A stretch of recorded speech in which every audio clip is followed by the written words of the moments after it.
Ya, Tifal, beberapa hal yang akan didalami di antaranya adalah tentunya tadi motif, apakah kemudian pelaku ini melakukan pembunuhan ini karena motif ekonomi ataukah motif lain. Kalau tadi yang kita dengarkan bersama yang disampaikan oleh Direskrimum Polda Metro Jaya, karena mengingat Tifal korban dari aksi pembunuhan yang diduga berantai ini tidak hanya kemudian menjaring atau korbannya ini tidak hanya orang-orang dewasa, tapi kalau kita lihat korbannya ini yang sudah berhasil ditemukan oleh pihak kepolisian paling tidak ada 1 orang anak, dan korban selamat ini juga yang kita tahu bersama bahwa ada 1 orang anak sambung dari pelaku di Bekasi yang akhirnya terselamatkan.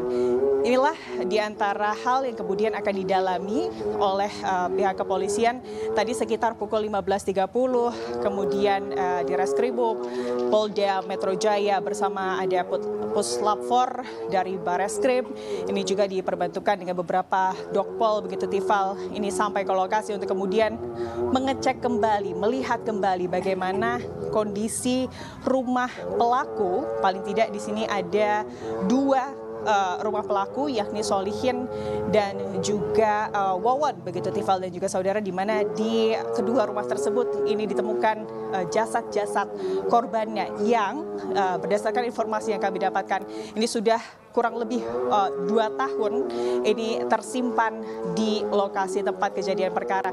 Saat ini yang sedang dilakukan kami pantau tadi di Direskrimum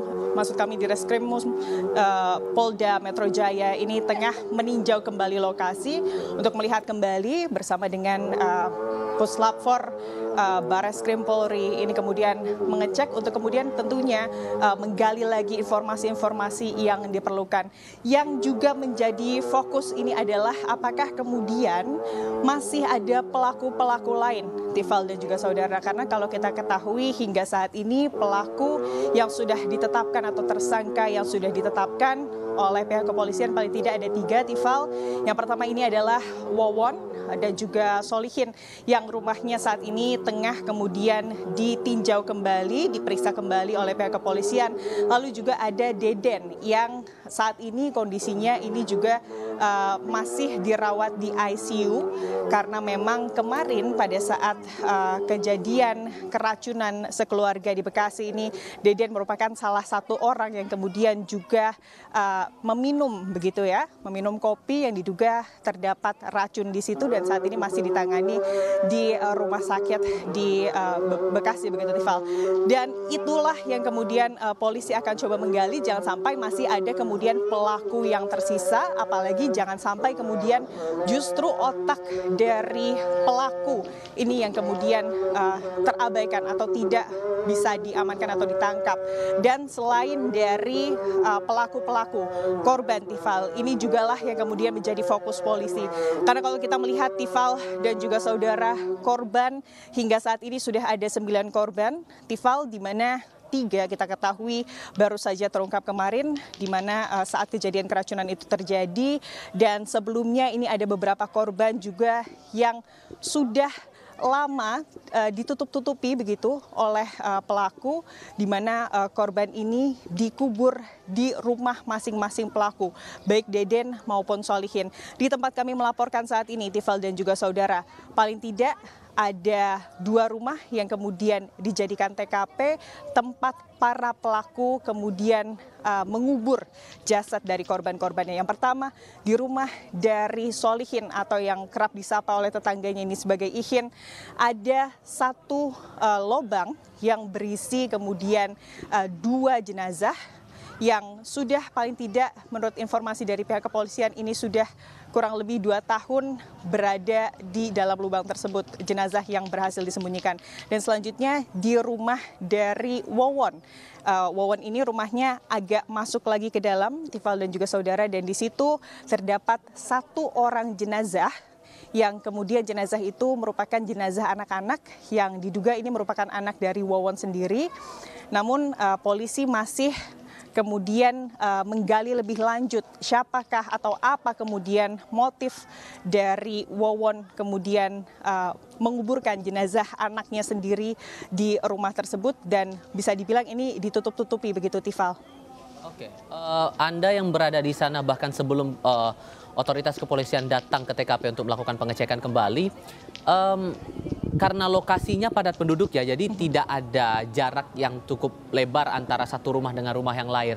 Dengan kasus semacam ini, dari obrolan Anda bersama dengan warga sekitar, apakah warga sempat menaruh curiga dengan kegiatan-kegiatan yang dilakukan tersangka, atau ada hal lain yang mungkin mencolok di mata warga sekitar?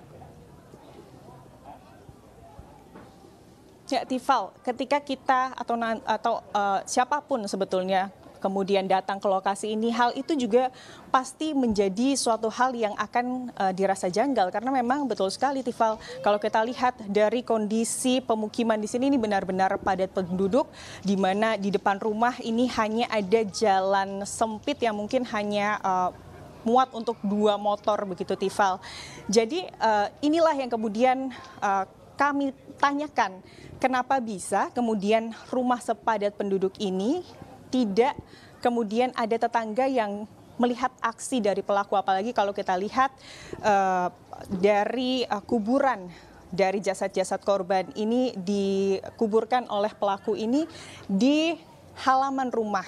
Itulah yang kemudian menjadi pertanyaan. Selain itu, Tifal, yang juga kami rasa janggal di sini adalah para korban. Ini adalah keluarga dan juga kerabat dari para pelaku. Dan kalau kita melihat dari keterangan pihak kepolisian, di mana korban ini sudah paling tidak disembunyikan jasadnya selama ada yang 1 tahun, ada yang 2 tahun. Yang kami pertanyakan di sini adalah bagaimana mungkin kerabat dari korban atau teman-teman dari korban ini tidak kemudian mencari keberadaan korban. Inilah juga yang kemudian masih didalami oleh pihak kepolisian, Tifal dan juga saudara, dan tentunya ini yang mungkin juga akan bisa mengungkap apa sebetulnya motif dari pelaku ini, Tifal.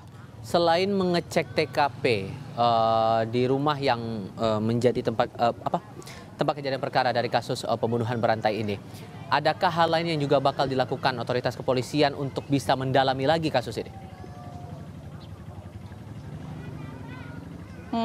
Tadi dari Direskrimum maksud kami, Tifal. Direskrimum Polda Jabar ini juga menyebut bahwa akan ada psikologi dan juga psikiatri forensik yang akan kemudian mengecek bagaimana sebetulnya kondisi kejiwaan korban. Apalagi kalau kita melihat ini sebetulnya bisa kita bilang bukan kasus pembunuhan berantai biasa karena ini melibatkan motif-motif klinik begitu, Tifal dan juga saudara, di mana kemudian berdasarkan keterangan yang diberikan dari pihak kepolisian sebelum-sebelumnya bahwa pelaku ini kemudian membunuh sejumlah korban yang kalau kami telusuri dan juga berdasarkan dari keterangan-keterangan tetangga dan juga pihak kepolisian, korban-korban ini merupakan orang-orang terdekat, bahkan istri dan anak sambung ataupun anak dari para pelaku. Ini kemudian melibatkan motif-motif yang tidak biasa atau motif klinik. Pembunuhan ini dilakukan untuk kemudian agar pelaku ini informasinya bisa memperkaya diri begitu berdasarkan keterangan dari pihak kepolisian. Inilah yang kemudian terus digali, bagaimana keadaan psikologis dari para pelaku ini juga menjadi hal yang terus digali oleh pihak penyidik, Tifal.